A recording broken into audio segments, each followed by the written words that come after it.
That's really what marketing is. Marketing is about making yourself memorable. So what did I do? I would make frequent appearances on the floor. So my job was creating user interfaces for the traders to use. And what's funny is sometimes I feel like that's still my job. Like when I'm creating online art classes, I feel like I'm creating a user interface for art students or for my coaching clients to use to learn the materials. It's really like one giant user interface. But part of making a successful user interface is understanding your ideal customer. It's the Inspiration Place podcast with artist Miriam Schulman.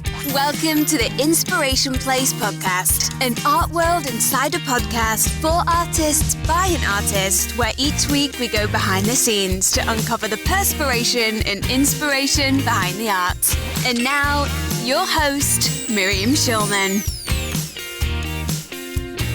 Well, hey there, my friend. It's episode number 228 of the Inspiration Place podcast. I'm Miriam Schulman, your curator of inspiration and author of the book, Artpreneur. You're going to get tired of hearing me say that. So today I have a solo episode for you. I'm recording this up in the country. I think last time I recorded in the country, I forgot to check the microphone, and it might have been the camcorder microphone instead of the Yeti. At least I hope that's the issue, because it did not sound very good. I think the Yeti is, well, I know the Yeti's better than the camcorder, but if it's the audio is not quite as crisp as what you're used to, it's the microphone. So my microphone in the city is better, but I'm trying to let go of these perfectionist tendencies to make everything so perfect, because I just don't have time for it. I really don't. And the choice between getting this done today versus waiting till I'm back in the city and doing it with my other microphone and getting it perfect, I don't have the time. So I hope you enjoy my imperfection. It's like that Brene Brown. I'm going to embrace the gift of imperfection today. So what I wanted to share with you today is last night I went to a reunion of Wall Street, of the people who I worked with in Wall Street. Somebody ran it from Salomon Brothers. It was a Women of Salomon Brothers reunion. So why am I sharing this on an art podcast? Well, there were so many different things, both in the conversations that I was having last night and also the way this get together was put together, that I knew there were marketing lessons for you. So there's basically the marketing lessons come from three places. So one marketing lesson place that we're going to talk about is what I suddenly came back to me from when I was on Wall Street, when I was actually marketing and I didn't realize it, because I was marketing myself. That's how I got ahead in my company, was things that I was doing that was marketing without even really realizing that's what I was doing. So I wanted to share those marketing lessons because they still matter now for all of us as artists, as entrepreneurs. So that's one focus that I'm going to be sharing with you. The second focus that I want to be sharing with you is the way this whole party was put together. So we were invited for a reunion. There were purses for sale on the tables, and there was wine that was provided. And so I wanted to share with you this business model, which I know is a successful business model. And it's something that you should consider as artists in terms of creating your own marketing collateral. So I may even bring on the woman who sells these purses as a guest in the future, so she can really break down how this marketing model works. It's a very successful one. It's been used on me in the past, and I saw it very much at play at this event. So we're going to talk about that as well. The third thing that I want to talk about is really just, I want to talk about when you're in conversations with people, how you're presenting yourself, your elevator pitch, and what is resonating with you. And then kind of like, I would say, so we have those three main areas. And then I'm not quite sure where this fourth area goes, but It is related. So in terms of what's working now on social media, I want to talk to you a pinch about that as well, even though I'm not quite sure how it quite fits into any of these other three categories. But that will come up in our conversation today as well. All right, so let's get started. Okay, I wanted to share with you about this party I was invited to. It was in Brooklyn, and in absolutely amazing brownstone. And just shout out to the hostess. Oh God, I hope I get her name right. To Tanya Ezekiel, who has written a book. I will link to the book in the show notes just as a gesture of gratitude for opening up her home for this party. And before we get there, let's just talk about, by the way, she had a lot of original artwork throughout. That would be another lesson, by the way, that we can talk about. Actually, why don't we just talk about that now? So the hostess had gorgeous decorating, beautiful light fixtures, furniture. And I was so happy to see that she had original artwork throughout her home. And as we were leaving, I was complimenting her, the artwork that she had collected. She knew by then that I was an artist, an artist business coach. And she said to me, would you like to see the painting that I just collected on the fourth floor? I'll tell you how large her bronze was. And I was like, absolutely, I do. Because I never turned down the opportunity to look at somebody's art collection. So she took us on her elevator inside her brownstone apartment. We rode up to the fourth floor, and the fourth floor was equally gorgeous as the rest of her brownstone. And she had this beautiful, original, very large painting that was, she said, shared with me, Aboriginal art. And her husband and one of her kids were on the fourth floor watching TV there. And so he had an Australian accent. And I was like, oh, so you're from Australia and that's why you collect Australian and Aboriginal art. They go, yes.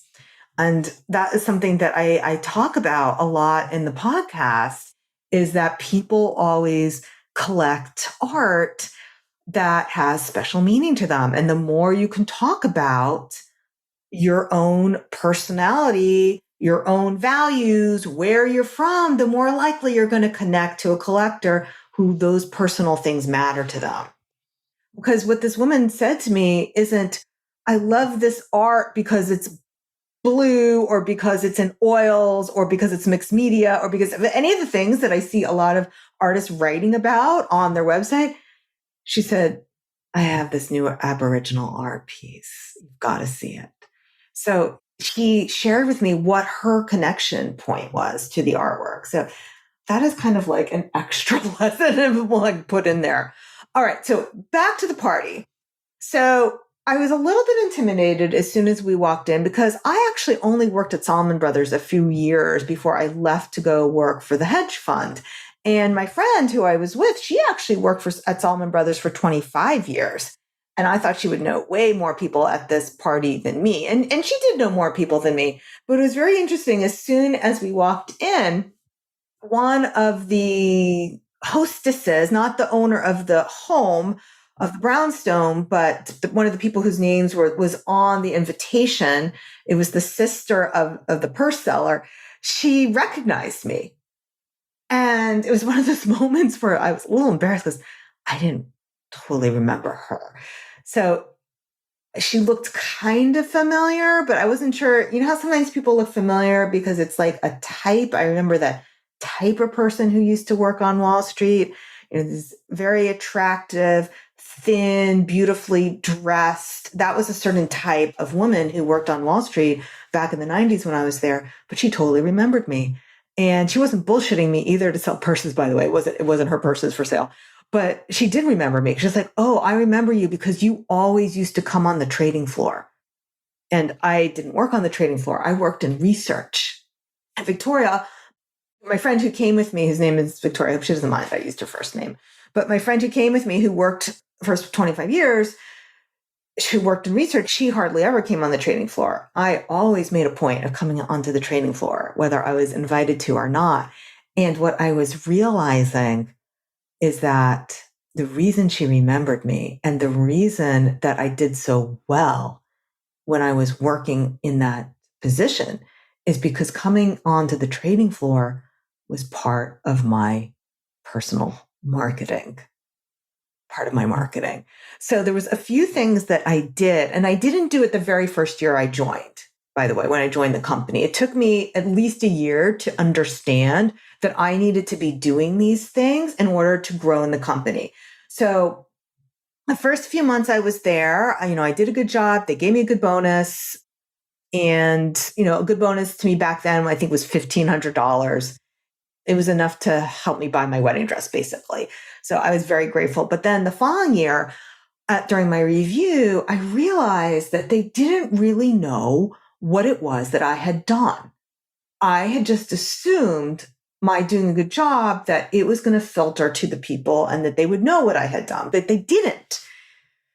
So that was, I was there for a few months, and then I was there a full year when they did my bonus review.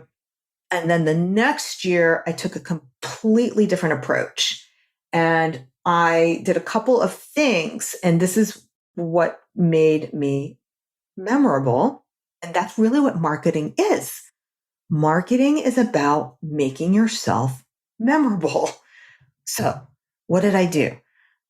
I would make frequent appearances on the floor. So my job was creating user interfaces for the traders to use. And what's funny is sometimes I feel like that's still my job. Like when I'm creating online art classes, I feel like I'm creating a user interface for art students or for my coaching clients to use to learn the materials. It's really like one giant user interface. But part of making a successful user interface is understanding your ideal customer. And my customers were the traders. And that's what I understood without even really understanding what I was understanding in that second year. I was constantly on the trading floor getting feedback from them about the things I was putting into these programs. I wasn't waiting for the middle managers to tell me what it was that they needed. I went directly to the people who were using it. So that is something that I tell you to do in your art marketing.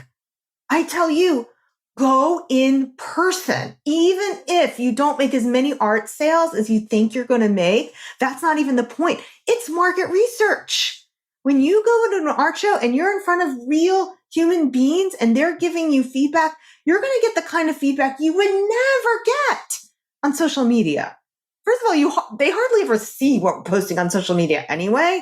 But even when they do, you're not going to get the same kind of feedback that you do in person. So this kind of feedback you get on social media, you're either going to get like the hearts, which mean nothing, the thumbs up, or the emojis, which mean nothing, or the trolling, which also kind of means nothing. What you want to get is the kind, real life feedback from people who are either making a decision to purchase your art, your ceramics, whatever your product is, or not making a purchase, and you find out why. So doing these in-person shows, it's market research. So what was I doing when I went on the floor? One, I was being visible. They could see me. And two, I was doing market research. The third thing that I did was that I started showing up. They had these meetings. I want to say they were Monday mornings no, they couldn't possibly have been Monday mornings. I think they were Tuesday morning at 7 a.m., which meant that I had to get on a train from my New Jersey, because I lived in New Jersey back then. I had to get on a train at 6 a.m. in order to be in these meetings at 7 a.m. And I didn't even understand what was going on in these meetings. I really didn't. I would take notes. That's a lie. It's not like I was understanding nothing. I was understanding some of it. Some of it was getting through to me. But again, what's the point? It's like visibility, market research, and then people see me and it makes me memorable. This is why people remembered me. And let me tell you that by the end of that following year, they knew exactly who I was. I got a much bigger bonus and I got promoted. And it was not because I was doing a better job that second year than I did the year before. Although you could argue I was because of all the feedback I was getting, but a lot of it had to do with the marketing. Okay, there was one more thing that I did. One more thing that I did that matters to you. All right, and I'm trying to think of what the analogy is of going to the meetings, and it's probably listening to other inputs, listening to podcasts, taking in content. Like right now, one of the most important things I do is I network at conferences. I subscribe to magazines like Art in America. So I have my finger on the pulse of different things. And even though not everything is meaningful, it makes me visible. It keeps my finger on the pulse of what's happening in the art world, and it makes me memorable. Okay. So try to pull all these lessons, marketing lessons from Wall Street to make them meaningful to you. By the way, none of this is in my book. So you're getting this here. Maybe it'll be in my next book. Who knows? We'll see. Writing that book was like being pregnant with an elephant. I'm not sure if I want to go through like a 14-month pregnancy with an elephant again, but we'll see.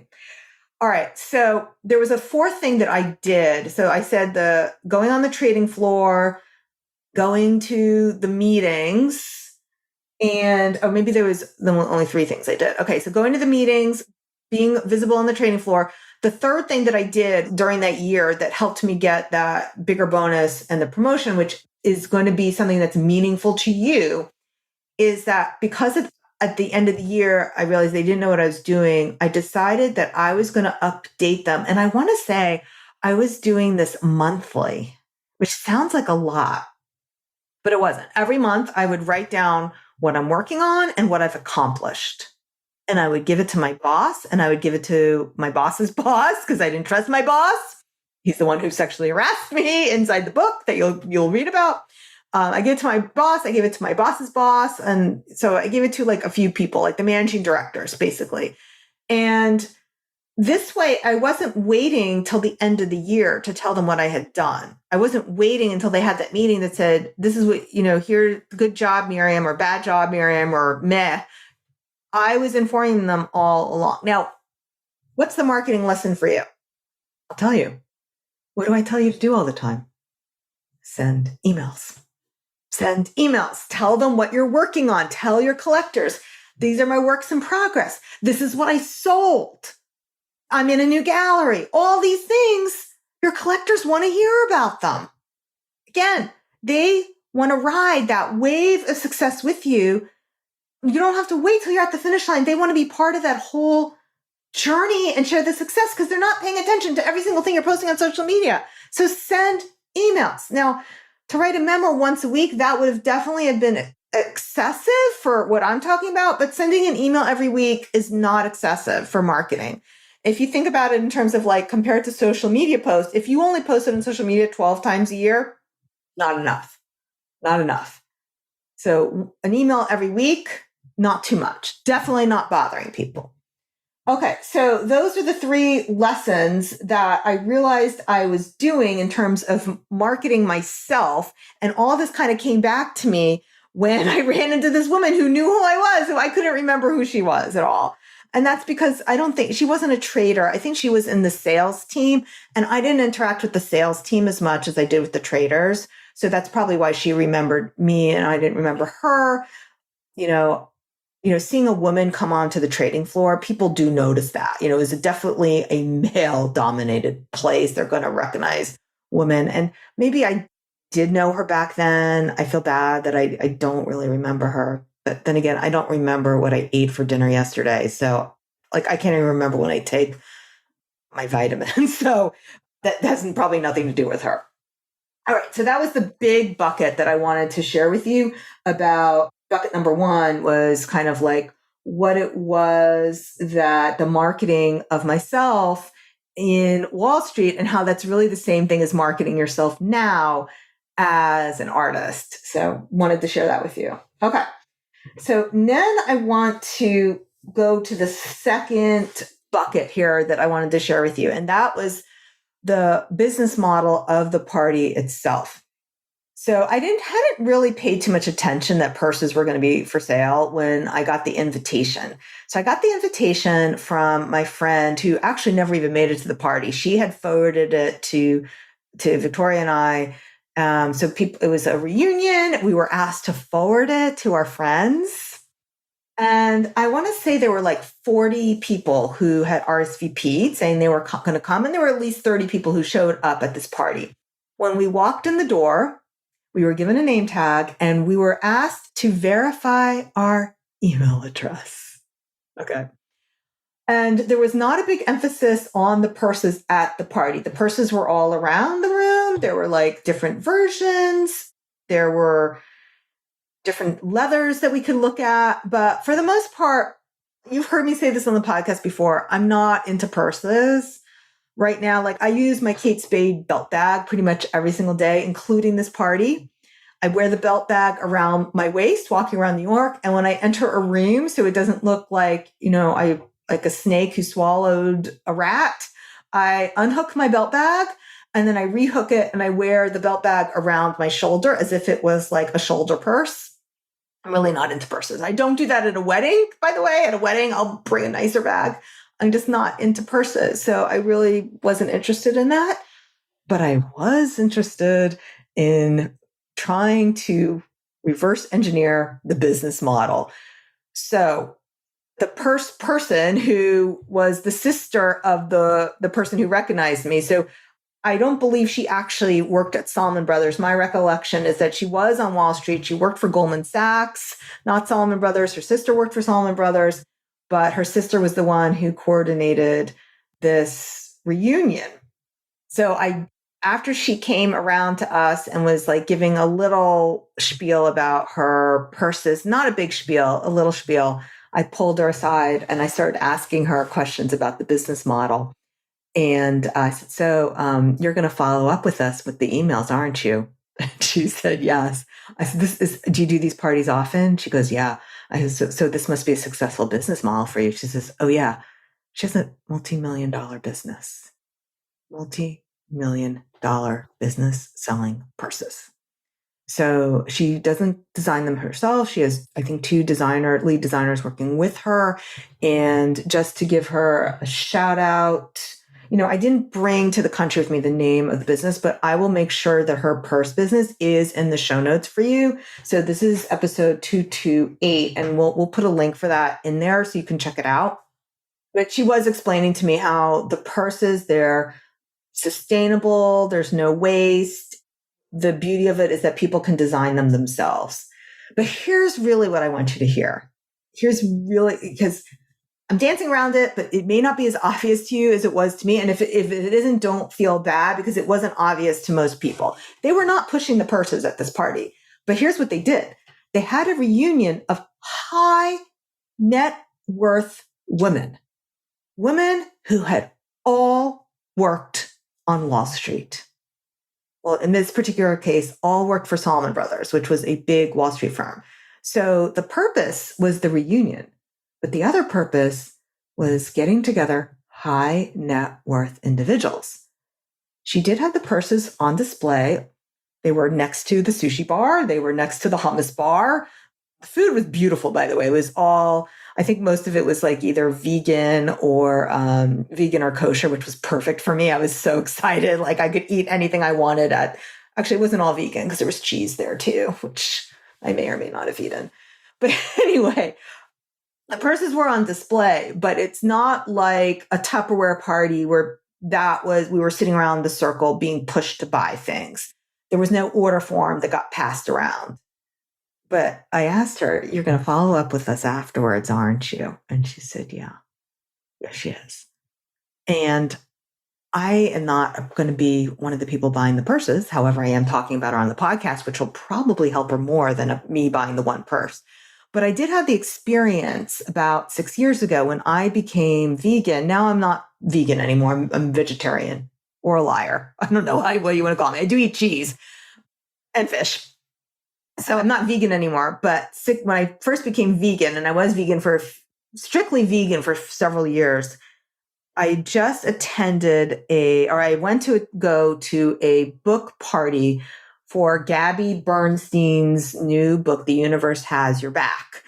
And it wasn't actually the book itself. It was for the cards that went with it. And this was a small party at ABC Carpet in New York City. And this vegan food delivery service called Sakara catered the reception.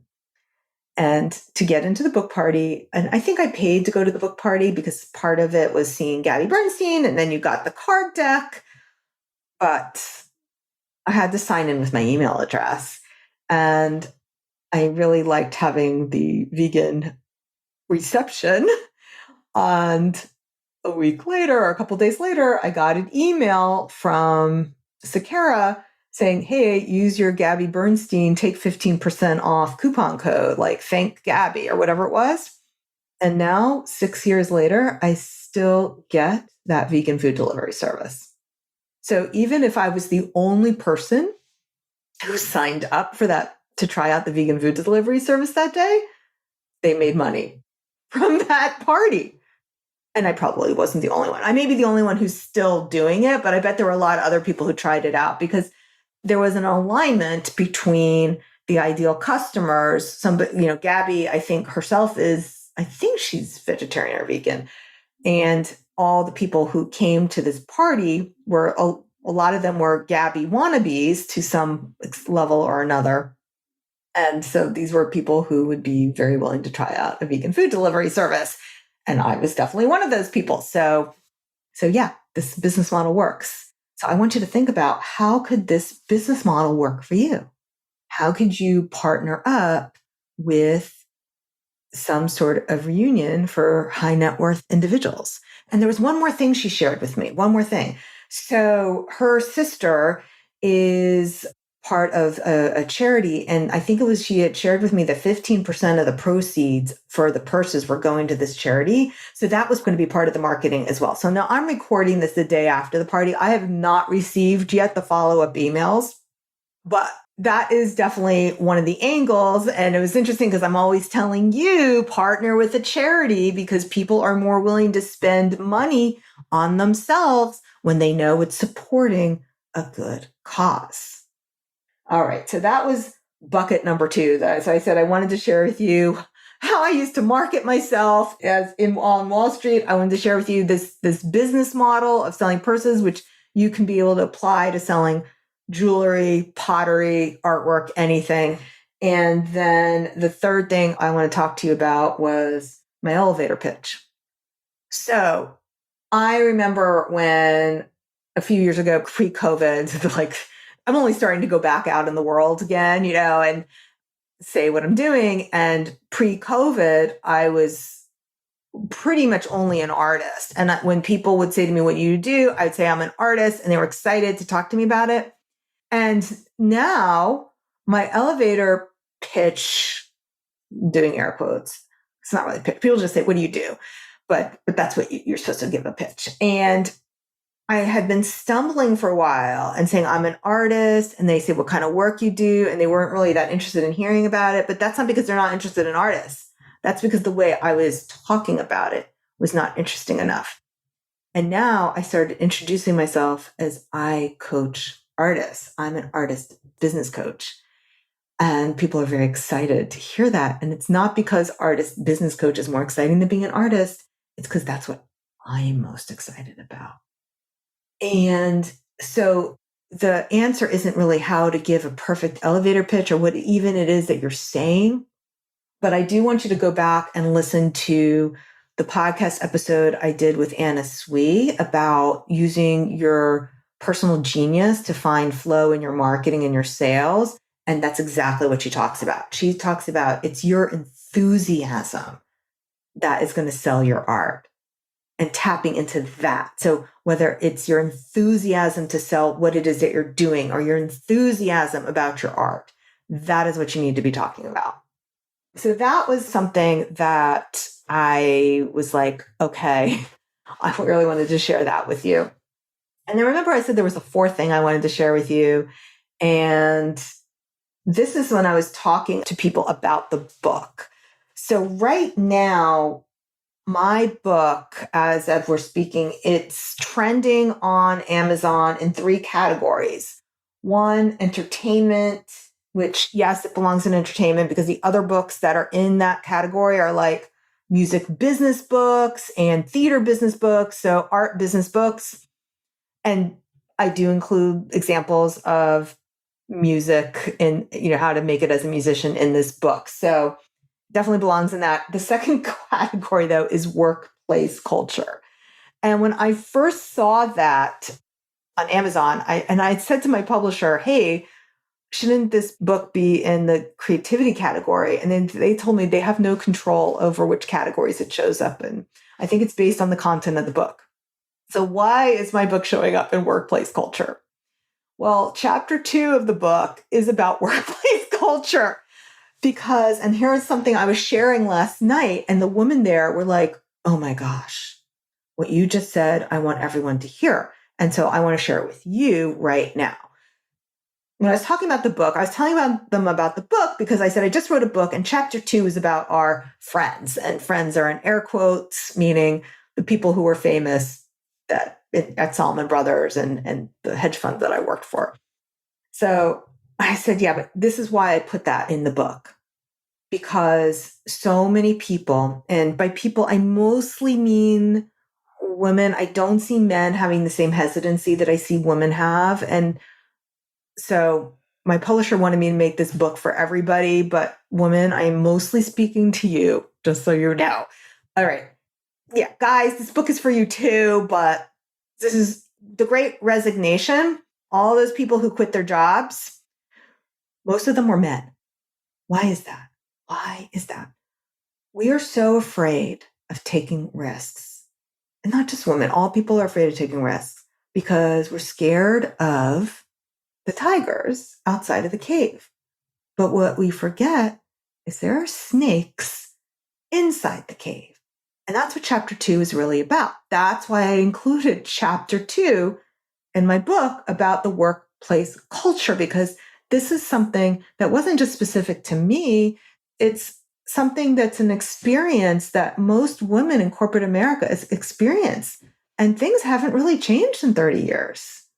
I think maybe some things may be a little more subtle now than they used to be. I mean, what I experienced was very overt sexism in the workplace and sexual harassment. So I think things are a little more underground. Like maybe they don't say all the same words they do anymore, but it's still there. So anyway, workplace culture. Now here, as I said, there was going to be another little piece to it that doesn't quite fit into this 3 buckets, but I was going to tell you what's working right now on Instagram. And what I noticed is that my reels that were highly polished, that were perfect, and that's why I'm trying to record this right now with being less perfect, not writing everything out, not worrying about if I'm rambling, not worried about if I digress, I include something else. All my reels, so my past 8 reels that as of the recording today, I'm recording this, I don't even know what day it is. Okay, I'm recording this September 30th. I know you're not going to get this for a whole month, but at that time, the reel that I recorded when I saw that my book was trending on Amazon, and all I did was, without a lot of makeup, I just did a selfie video. Oh my God, I'm so excited. This is so crazy. You guys see this? And then I flipped the camera and I took a little film of showing where my book was ranked on Amazon. I was so excited. That one got more views than the 8 previous reels that were all highly polished and took hours to develop. And that one, took me a few minutes. So there you go. So when are you being over perfect? I know I do it all the time. Perfectionism is probably my frenemy. It's my frenemy. It's my little wobbly. I hold on to it, but really it's not helping me, because people really prefer when I'm less perfect, when I'm more authentic, when I show up, when I'm real. Maybe I'm not using the best microphone, and it's okay, because you know what's more important? It's what we have to say to the world. So this was important for me to know, and I think it's important for you to know as well. All right, my friend. So, I'm going to remind you, my book is for sale on Amazon, at Barnes & Nobles, and indie bookshops. It doesn't matter where you order it from. You can even hop into your local bookstore and ask them to place an order for you. Once you order it, you can take your order number, head on over to schulmanart.com/book. I am working on a vanity URL. I'm not sure if it's going to be ready in time for this podcast episode. Doesn't matter. It all takes you to the same place. You can see all my book order bonuses. Enter your name, email, and your order number, and you'll get my book bonuses. Thank you for being a part of my world. I am so grateful to you. I truly am. All right, my friend, that's it for today. I'll see you the same time, same place next week. Until then, stay inspired. Thank you for listening to the Inspiration Place podcast. Connect with us on Facebook at facebook.com/SchulmanArt, on Instagram @SchulmanArt, and of course on schulmanart.com.